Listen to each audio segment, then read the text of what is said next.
New India bank घोटाळा प्रकरणी आणखी एक आरोपी अटकेत आलेला आहे, जाळ्यात आलाय। आर्थिक गुन्हे शाखेने आणखी एका आरोपीला अटक केल्याची माहिती आहे। राजीव पांडे याला झारखंडवरून अटक करण्यात आली आहे आणि राजीव पांडे याला 28 मार्च पर्यंत पोलीस कोठडी देण्यात आली आहे। 122 कोटींच्या अपहार प्रकरणी ही 8वी अटक आहे।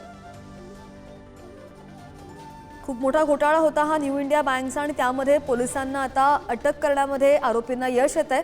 अधिकचे अपडेट्स आमचे प्रतिनिधी निखिल आपल्या सोबत आहेत। निखिल, आता या प्रकरणामध्ये 8वी अटक करण्यात आलेली आहे। कोण आहे ही व्यक्ती?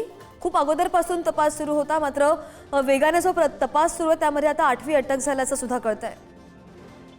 नक्कीच श्रद्धा, आपण पाहिलं तर न्यू इंडिया कोऑपरेटिव्ह बँकेच्या प्रकरणात 8वी अटक आहे ती आता झालेली आहे। जवळपास 8 आरोपी आहेत, त्यांच्या संदर्भात ही संपूर्ण चौकशी सुरू असताना 122 कोटीच्या प्रकरणी ही चौकशी आहे। यामधील आजचा जो आरोपी पकडलेला आहे राजीव पांडे याला झारखंडवरून ही अटक करण्यात आलेली असून 15 कोटी रुपयांच्या संदर्भात त्याला ही अटक करण्यात आलेली आहे।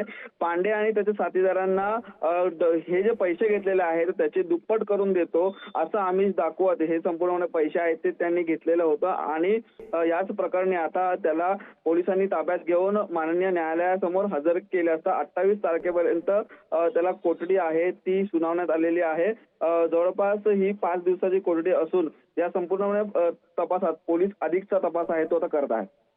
अगदी आर्थिक गुन्हे शाखेला 8व्या आरोपीला पकडण्यामध्ये यश आलेलं आहे आणि राजीव पांड्याला झारखंडवरून अटक करण्यात आली आहे। देखील धन्यवाद दिलेल्या माहितीसाठी।